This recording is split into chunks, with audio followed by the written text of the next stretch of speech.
Gracias, Esteban, por ese recordatorio y que como iglesia sí podamos ser muy fieles y cuidarlos a ellos también. Es nuestro privilegio.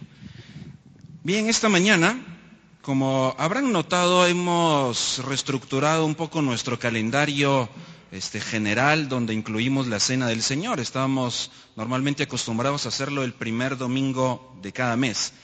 A partir de este mes lo estaremos desarrollando el último domingo del mes. Por eso el último domingo del mes, que coincide también cuando nuestros jóvenes, 14 más, se quedan aquí con nosotros, los adultos, será el día donde tendremos la Cena del Señor. Así que a partir de febrero, a partir de hoy, lo haremos el último domingo del mes. Y para recapitular y ponernos todos un poquito en la misma página, acá en el grupo de adultos, le cuento a nuestros jóvenes, durante los últimos domingos hemos estado conversando acerca de administración, de mayordomía. Somos mayordomos, somos administradores de lo que Dios nos da y hemos estado adentrándonos un poquito a la administración de finanzas, al trabajo ese. Por cierto, aprovecho para anunciar, como ya les había anticipado el domingo, queridos, ¿verdad? Toda la iglesia, el sábado 17, ¿correcto, Héctor? Sábado 17 de marzo. Así que dentro de 3 semanas más o menos tendremos nuestra tarde para un taller, un seminario acerca de finanzas. Ahora, queridos adultos, les cuento que hemos estado conversando en nuestro grupo de jóvenes. Los días domingos hemos arrancado una serie en el libro de Romanos. Hemos estado estudiando casi verso por verso la carta de Pablo a los romanos. Los días sábados tenemos un estudio bíblico de mi experiencia con Dios también. Entonces se estarán preguntando cómo vamos a combinar todo eso en el mensaje de hoy. Pues no se pregunte mucho porque creo que no vamos a poder combinar todo eso en el mensaje de hoy. Pero quiero contarles algo que sí nos involucra a todos como iglesia. De hecho, comenzó con una conversación en nuestro grupo de jóvenes hace varios domingos. Les hicimos una pregunta que me parece muy pertinente y les preguntamos a ellos, ¿qué te gustaría o cómo te gustaría que fuera el grupo de jóvenes? Así que si recuerdan, escribieron aquellos post-its y por ahí todavía está esa cartulina que llenaron con muchas ideas. ¿Cómo te gustaría que fuera el grupo de jóvenes de la iglesia? Una ensalada de ideas, una gran colección de ideas muy buenas y muy creativas de cómo nos gustaría que fuera el grupo de jóvenes. Esa fue la primera pregunta. Pero a eso teníamos que agregar una segunda, y es, ¿estarías dispuesto a que nuestro grupo de jóvenes llegue a ser así? Es decir, la primera pregunta es de dar ideas, ¿verdad? Pues yo sugiero, ¿verdad? Deberíamos o deberían. La segunda pregunta es, ¿le entrarías a eso? ¿Sí? ¿Te involucrarías? ¿Te comprometerías? Y es una pregunta muy distinta, porque dar ideas es una cosa, pero echarlas a andar es otra. Así que con eso en mente, yo pensé, ¿qué tal si preguntáramos lo mismo acá? No de cómo quisieran los adultos que fuera el grupo de jóvenes, eso nunca les voy a preguntar. De hecho, el principio es, si nos gusta a los adultos, probablemente no vamos muy bien, ¿verdad? A nosotros nos gusta otra cosa. Pero la pregunta sería entonces, ¿qué dirían si se nos preguntara cómo les gustaría que fuera la iglesia? No tienen que responder, nada más piensen. ¿Cómo les gustaría que fuera la iglesia? Y probablemente algunos tienen una lista de ideas ya presta para contar. Yo quisiera esto, a mí me gustaría aquello, que aquí, lo otro, estaría bueno. Y ¿saben qué? Las ideas son muy buenas. De hecho, creo que valdría la pena compartirlas. Este no es el ambiente hoy para eso, pero creo que sí es bueno compartirlas. Pero por supuesto voy a tener que agregar una segunda. Y ya saben cuál es, ¿verdad? ¿Se comprometerían a eso? ¿Estaríamos dispuestos a trabajar en ello? Y fíjense que quiero extender el concepto todavía un poco más allá. La pregunta realmente sería, querida iglesia, ¿estaríamos dispuestos a luchar por ello? ¿Por qué cosas lucharía usted por la iglesia? Y la iglesia no solo me refiero a la organización que se llama el Mensaje de Vida, me refiero a nuestros hermanos. ¿Por qué cosas lucharía usted por nuestra iglesia? Lo daría todo. Fíjese que en Colosenses capítulo 2, y los invito ahí esta mañana, Colosenses capítulo 2,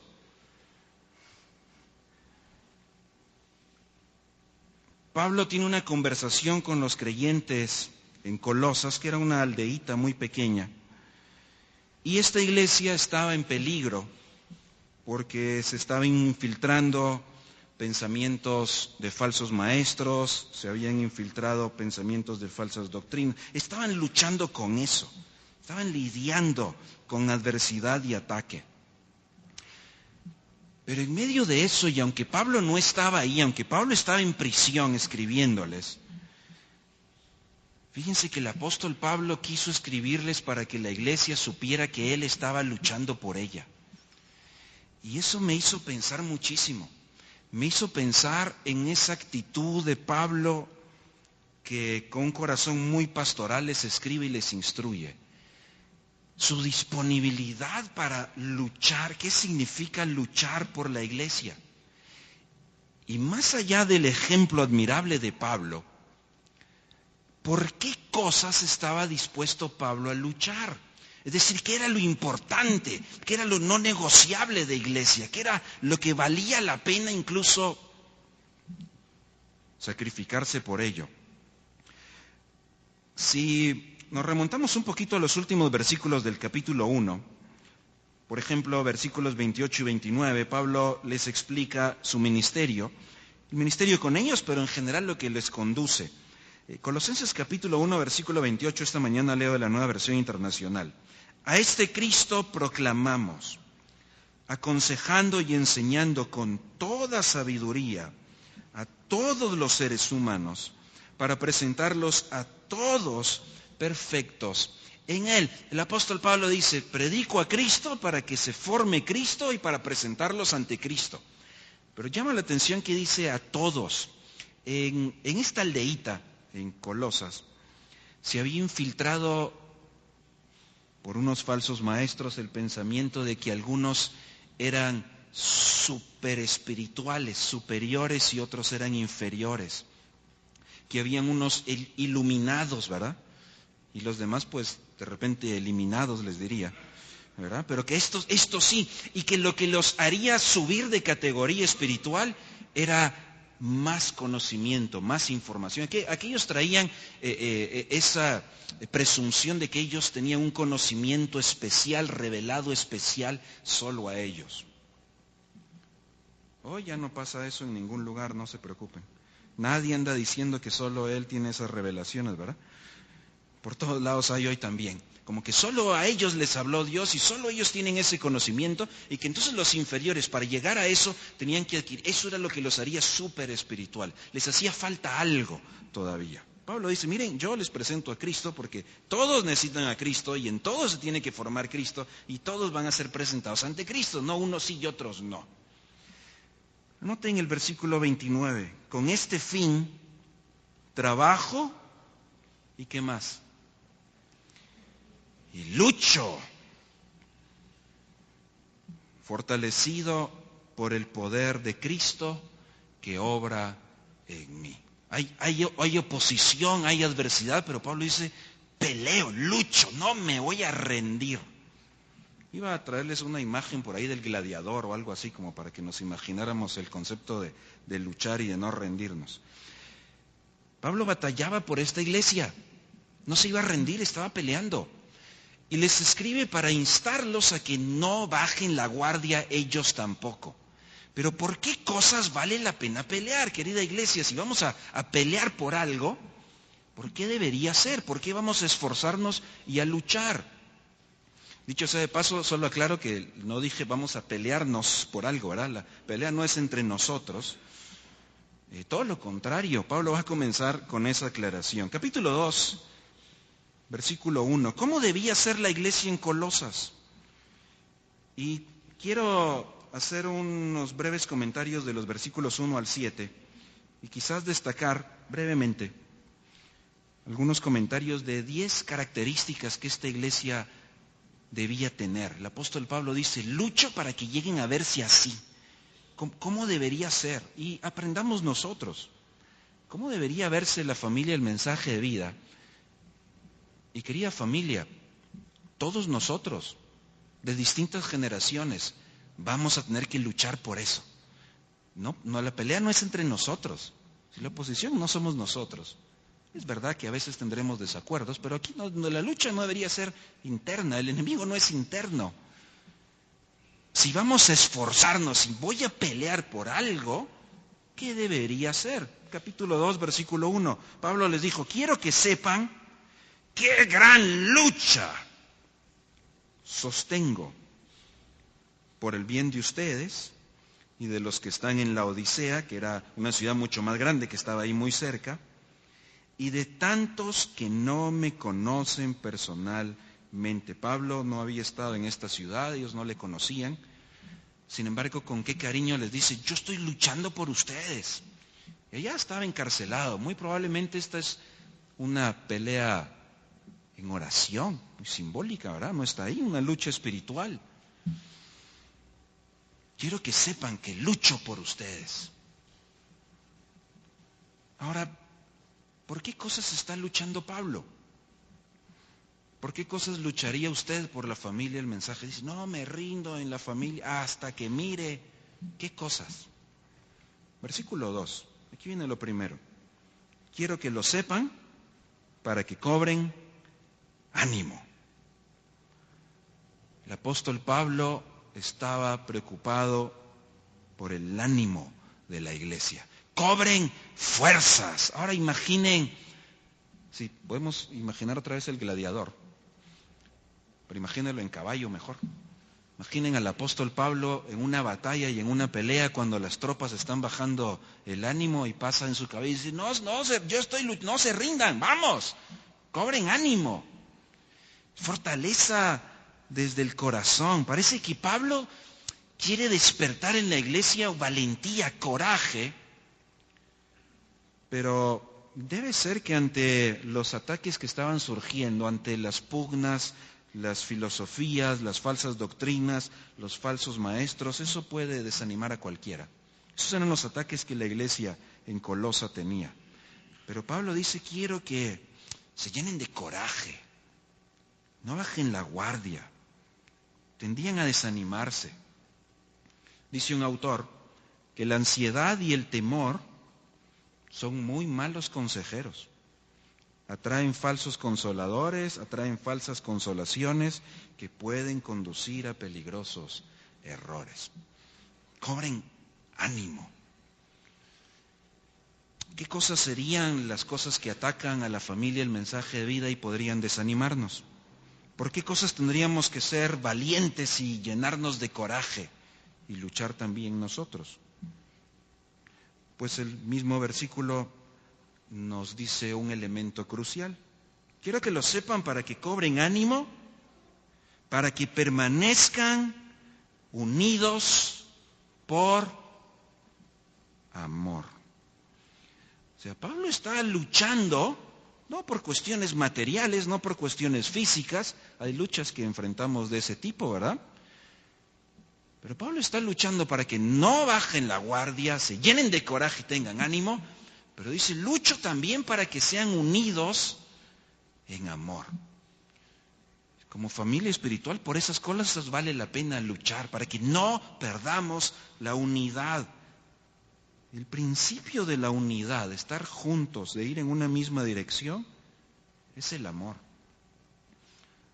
Si amo realmente a alguien, todo el texto bíblico está lleno de todos los mandamientos los unos a los otros de lo que deberíamos hacer, conducidos por el amor. Vamos juntos. La iglesia en Colosa nuevamente con estas herejías, estas falsas doctrinas, enfrentaban división. Los que están de acuerdo, los que no están de acuerdo. Los que están a favor, los que no están en favor. Los que creen que sí, los que creen que no. El error divide, pero la verdad nos une. Así que estos superespirituales no les importaba dividir la iglesia. Estos superespirituales andaban buscando adeptos para su filosofía, no les importaba. Y además, como ellos eran superespirituales, fácilmente juzgaban a otros que no lo eran, a los infraespirituales, ¿verdad? Estos sí se creían los iluminados, juzgaban a los demás que eran indignos, que eran de segunda categoría, y entonces se iba causando una división y fragmentación en la iglesia. ¿Cómo estamos como familia? El mensaje de vida. Luchemos para no perder el ánimo, luchemos para permanecer en amor. el versículo sigue diciendo, quiero que sepan que estoy luchando, cobren ánimo, permanezcan unidos en amor y tengan toda la riqueza que proviene de la convicción y el entendimiento. Tercer cualidad de esta iglesia que tenían que alcanzar, la riqueza de la convicción y el entendimiento. Lo que Pablo está tratando de decirles es, yo lucho para que cobren ánimo, para que estén unidos en amor, y lucho para que sean creyentes convencidos. No van a dejarse mover de la verdad, que no van a dejarse engañar por cualquier filosofía. Los falsos maestros les hacían énfasis en conocimiento para salvación. Pablo no está en contra del conocimiento, pero le interesa que conozcan principalmente no una doctrina, no una ideología, que conozcan a una persona, que conozcan a Cristo. Versículo 2. Así conocerán el misterio de Dios, es decir, a Cristo, en quien están escondidos todos los tesoros de la sabiduría y del conocimiento. Así que estos falsos maestros, esta secta decían, solo nosotros tenemos un conocimiento superespiritual, solo disponible para algunos. Pero Pablo dice, no, el conocimiento para la salvación, para la santificación, para la glorificación, está en Cristo, está disponible para todos. Es el Dios revelado, el misterio de Cristo que antes no podíamos conocer, ya fue presentado, ya lo conocemos. Por eso dijo un autor, quien posee a Jesucristo, o mejor dicho, quien es poseído por Jesucristo, ya lo tiene todo. Aquellos presumían que sabían más y tenían más. El tesoro es Cristo. Los gnósticos no entendían eso. Los creyentes sí podían saberlo. Los falsos maestros los querían encantar, fascinar con sus filosofías. Pero Pablo les dice, si tenemos a Cristo, ahí está todo el tesoro, ahí está toda la sabiduría, no está en alguien más. Cualquier filosofía que desecha a Cristo no merece que la consideremos. Así que Pablo tiene una perspectiva muy profunda de lo que se espera de una iglesia. Pablo está dispuesto a trabajar, a sacrificarse, a esforzarse, a luchar por cuestiones muy profundas, que no pierdan el ánimo, que estén unidos en amor, que crezcan en sus convicciones, que no se dejen mover, que conozcan a Cristo. Eso es lo que Pablo ora y anhela por esta iglesia. Lucho, dijo Pablo. ¿Cómo nos gustaría que fuera la familia el mensaje de vida y estaríamos dispuestos a luchar por eso? Versículo 4. Les digo esto para que nadie los engañe con argumentos capciosos. Quinta característica, una iglesia que no se deja engañar por discursos humanos. Una iglesia que no se deja engañar por filosofías humanas, que está firme en el Evangelio sin contaminación, que está atenta a cuidarse de cualquier enseñanza que no procede del texto bíblico. Por supuesto que muchas falsas doctrinas hoy, como en aquel tiempo, tienen que ver con cuestiones teológicas muy raras, ¿verdad? Unas cuestiones teológicas que ni uno logra percibir muy bien qué está escuchando. Pero realmente una falsa doctrina es cualquier enseñanza que está fuera del texto. ¿Sí? A veces tenemos ideas no tan bíblicas de algunos conceptos. Pensamos más a nuestro estilo, a nuestra forma. Pero ¿qué dice el texto? ¿Qué es lo que enseña la verdad?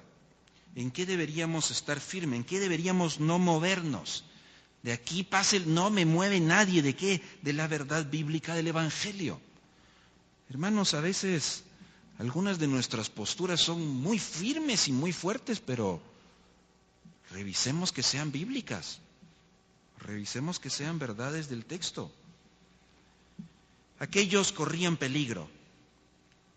Aunque iban bien, corrían peligro de creer enseñanzas ajenas al Evangelio. Los falsos maestros los invitaban a algo extra. Sí, Cristo está bien, pero falta algo extra. Dice un autor, las filosofías humanas pueden ser muy atractivas. Alardean de sabiduría e inteligencia. Y demasiado a menudo los cristianos se dejan seducir por palabras persuasivas. ¿A quién le creo más? ¿Al texto o a mi propia opinión? Pablo dice, yo lucho para que nadie los engañe. Peleo por eso, que la iglesia en Colosas sea una iglesia que nadie la engañe. Versículo 5. Aunque estoy físicamente ausente, los acompaño en espíritu. Y me alegro al ver su buen orden y la firmeza de su fe en Cristo. Están bien, están firmes, me alegro, pero están corriendo peligro. No bajen la guardia, no se desanimen, no se dividan, no se fragmenten. Crezcan en sus convicciones, conozcan a Cristo, es el conocimiento y la sabiduría. No vayan a perder su buen orden. Cuando Pablo habla del orden aquí, no se refiere al culto que está todo ordenado y calladito y en silencio, ¿verdad? No es el orden de la liturgia. Fíjense que esta es una figura militar. Es el orden del batallón que está peleando. No rompan filas, si no pierdan el orden, resistan. Es una metáfora militar, es las tropas resistiendo la infiltración de falsas doctrinas. Pablo dice, van bien, están bien, pero corren peligro. Si bajan la guardia, pueden bajar su resistencia también. ¿Qué habría que hacer entonces? Eso es lo que Pablo ora y dice, quisiera ver esa iglesia de Colosas así, lucho por eso. Que no se desanimen, que estén unidos por el amor, que crezcan en sus convicciones, que conozcan a Cristo, que no se dejen engañar, que no rompan filas. ¿Qué hay que hacer? Versículo 6. Por eso, de la manera que recibieron a Cristo Jesús como Señor, vivan ahora en Él. Si se dan cuenta, los versículos anteriores argumentan la importancia de nuestras convicciones basadas en el Evangelio. Argumentan la necesidad de crecer en el conocimiento de Cristo. Argumentan la importancia de no ser contaminados por enseñanzas ajenas al Evangelio. Para la familia el mensaje de vida significa hoy conocer el texto bíblico, leer y estudiar la palabra de Dios, meternos a profundizar en nuestro aprendizaje bíblico. En lenguaje que algunas veces utilizamos, es asegurarnos de explorar y de conocer la doctrina bíblica, creer la doctrina bíblica. Solo que el versículo 6 nos dice, pónganla en práctica, aplíquenla. No tiene mucho mérito jactarnos de conocer la información correcta, de conocer las verdades correctas, de poder leer e interpretar el texto, si es algo que no ponemos por obra. De nada nos serviría decir, ¿verdad?, que como iglesia queremos estudiar el texto, los diferentes ministerios y grupos que tenemos, si realmente no se traduce a decisiones intencionales de aplicarlo. Por eso Pablo les dijo, ¿saben qué? Ahora tienen que seguir los pasos de Cristo. Van a tener que caminar siguiendo las huellas de Cristo. Tienen que avanzar, no se queden como están hoy, tienen que dar pasos. Tu vida espiritual no se puede quedar como está hoy, tu vida espiritual no se puede quedar con lo que conoce hoy. Hay que caminar con Cristo, hay que dar pasos. Mi conducta diaria tiene que ser viviendo en Él. No solo sabiendo de Él, pero claro, no puedo hacerlo si no conozco antes. Por eso es la importancia de estudiar la palabra de Dios. Por eso, querida iglesia, es la importancia de la lectura bíblica. Por eso es la importancia de ser parte de los grupos donde hay estudio. No es solo por una actividad adicional, es porque juntos nos edificamos en nuestro conocimiento bíblico y nos retamos a aplicarlo. Los días domingo muchas veces, cuando hemos preguntado, ¿qué es lo importante que sucede un día domingo? Hay 3 cosas que siempre mencionamos. 1, el estar con los hermanos y alentarnos en la fe, y eso es muy valioso. 2, hablamos de alabar a Dios. Y 3, hablamos de conocer de Dios o estudiar su palabra. Y creo que esas 3 cosas son muy valiosas. La que mueve todo es la primera, porque lo demás lo podemos hacer aislados, pero Dios diseñó que lo hiciéramos juntos. Y que yo puedo leer un libro, puedo oír un sermón en casa, pero alentar a mis hermanos no lo puedo hacer solo. Estudiar la Biblia se hace individual y se hace juntos. Pero necesito una intencionalidad de que lo que escuchamos, lo que aprendemos, pues lo aplicamos, lo vivimos. Esa parte es más difícil. Santiago lo sabía muy bien y dijo que no debíamos ser solamente oidores, sino hacedores. O sea, oír un mensaje, oír un estudio bíblico no es tan difícil. Hacerlo y practicarlo es mucho más complicado. Así que Pablo le recordó a las creyentes en Colosa, yo lucho para que anden con Cristo. Pónganlo en práctica. Versículo 7. Si ustedes andan en Cristo, entonces serán una iglesia, serán una comunidad de creyentes. Versículo 7. Arraigados y edificados en Él, en Cristo. Confirmados en la fe como se les enseñó. Hay un par de metáforas aquí. Una tiene que ver con plantas. Raíces, arraigados, raíces firmes. La otra tiene que ver con construcción, edificados. Pablo está diciendo, miren, sus raíces, sus cimientos tienen que estar en Cristo, porque esa unión con Cristo es la que les va a dar vida. Cristo es el que le da vida a esa planta. Cristo es el que sostiene el edificio. Nosotros solo somos ramitas, Él es el tronco. Y separados de Él nada podemos hacer. Queridos hermanos, Pablo dice, yo lucho y si no me rindo para ver sus raíces y sus cimientos firmes en Cristo. Jesús contó una parábola. Dijo que el sembrador salió a sembrar. Y la semilla es la palabra de Dios, y en esa parábola los terrenos son nuestro corazón. Si no estamos juntos, dedicados al conocimiento bíblico y a la aplicación bíblica, realmente vamos a desconectarnos y nuestro corazón, nuestro terreno, no va a ser el mejor para esas raíces o esos cimientos. Pablo dice, yo por eso lucho, por eso ahí voy, para que sean una iglesia así, una iglesia que se fortalece en la fe. Por último, versículo 7. ¿Cómo debería verse esa iglesia por la que Pablo luchaba? Una iglesia llena ¿de qué? Versículo 7. Una iglesia llena de gratitud. Gratitud.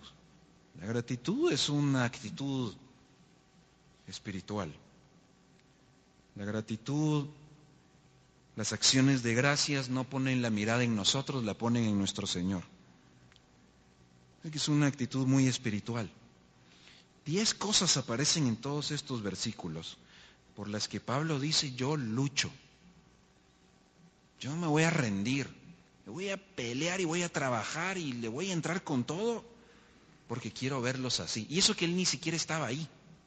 ni lo habían visto. Pero esa actitud es la que tenía por cada una de las iglesias.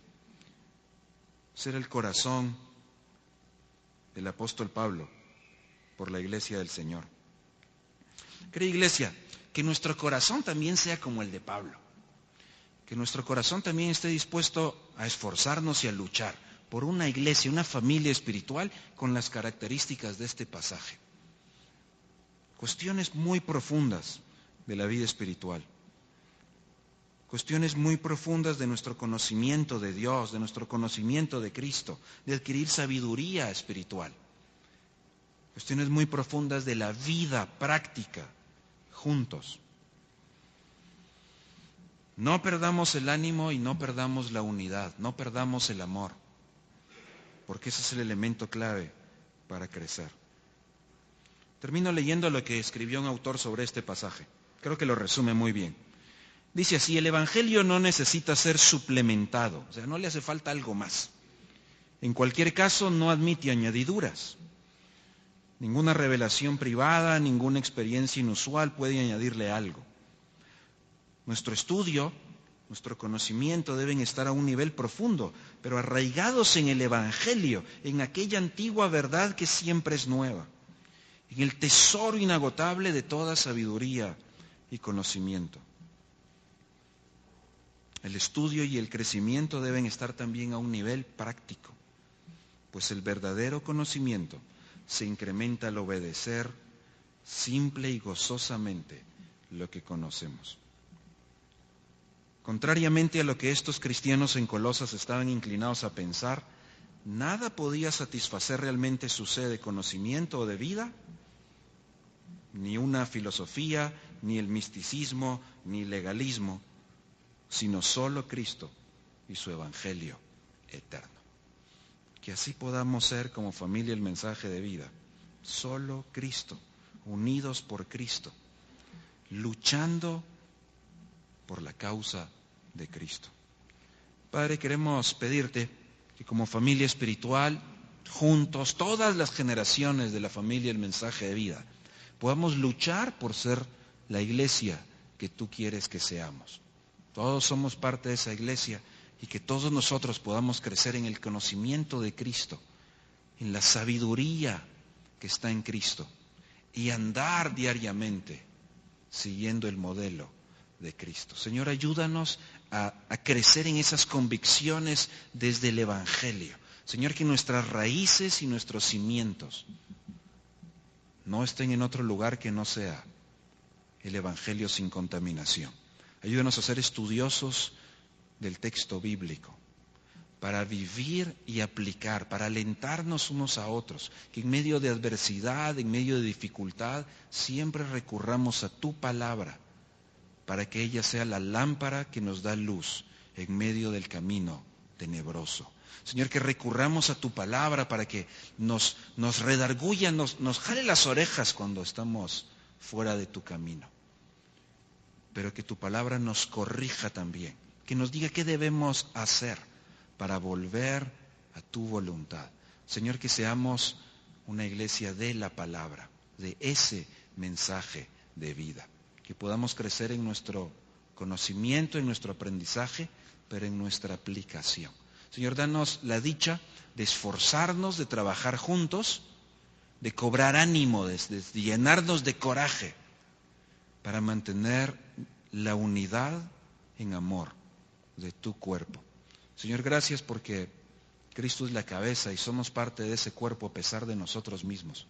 Que sea tu Espíritu Santo obrando en nosotros, nuestra mente, nuestro corazón, para que podamos hacer nuestra parte dentro de ese cuerpo. Que seamos esos brazos de Cristo que hacen su obra, esos pies de Cristo que van a hacer su trabajo. Señor, gracias por la familia, el mensaje de vida. Gracias porque podemos estar acá juntos. Gracias porque tenemos este lugar para congregarnos.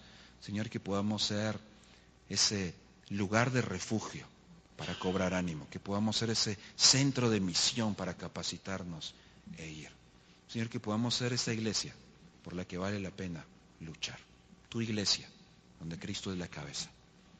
Gracias, Señor, por escucharnos y que esta semana podamos poner en práctica los unos con los otros el ministerio que nos diste. Por Cristo Jesús, el buen pastor. Amén y amén.